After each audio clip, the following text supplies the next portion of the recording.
County Commission, I believe the Chamber, Brian, sponsored a review process for all infrastructure in this area relative to BRAC. Senator Orr and I served on the Transportation Committee. There's about $2 billion worth of transportation needs in this immediate area. Right now for congestion and for the future to prevent more congestion as BRAC comes in, as thousands of people move here.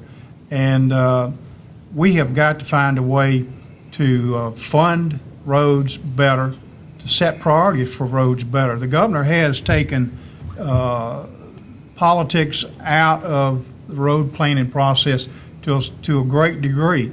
I sat down with a highway director about 3 weeks ago, and I sort of wished that politics was back in it. And when Joe McInnes would sit there, and he said, well, you know, I'm going to run this department as best I can without regards to what the political influences are. And I said quietly under me, oh, shucks, you know. And I said, what about this vote, this vote, this vote? So it is tough right now to adjust to that quote-unquote fairness issue when our area, if you run some numbers that were run recently, says that we're getting like 53 cents back on our dollar. And I asked Joe about that, and he said, I'll get you a report that begs to differ. And I said, but Joe, we've got roads that need to be built yesterday. And when the community asks for a road, the public gets the idea if the paper prints that this road has been approved, they expect to drive on that road in 2 months. That's the political reality of it. When you look at all this laid out for a certain road, and I've done this for years on Highway 53, trying to get it 4-lane from Huntsville to the Interstate 65.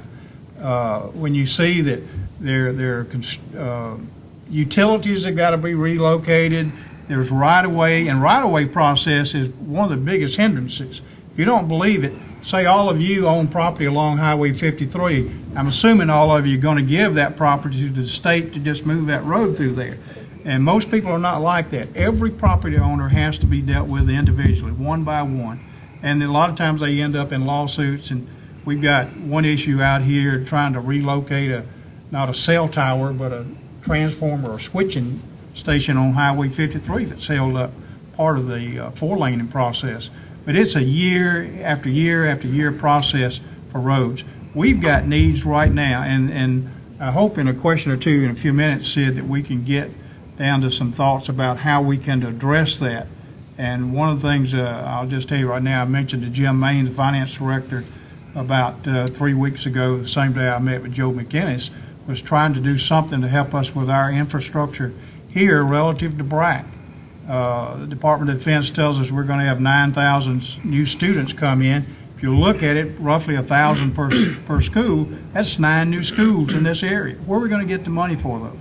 We've got Bob Jones High School in my district, Sparkman High School, both over 2,000 students each. And they're great schools, but that is not a good environment for kids to be in. Roads out the gazoo that we've got, I think the state needs to give us incentive money to help us offset some of the needs that we have because of BRAC influx. These are like 5,000 military jobs and at least 5,000 contractor jobs that are coming in that the state has really had to pay very, very little to get. Just the money to support BRAC recruitment. But I think the state needs to look at those are 10,000 jobs that I don't know how many jobs, 2,000 for ThyssenKrupp that we put up $400 million for. It would be great if Neil Lade were here. I keep looking back at Neil. So. But anyway, we've got a lot to do, and there's got to find some way to get the money to do it. Well, our charge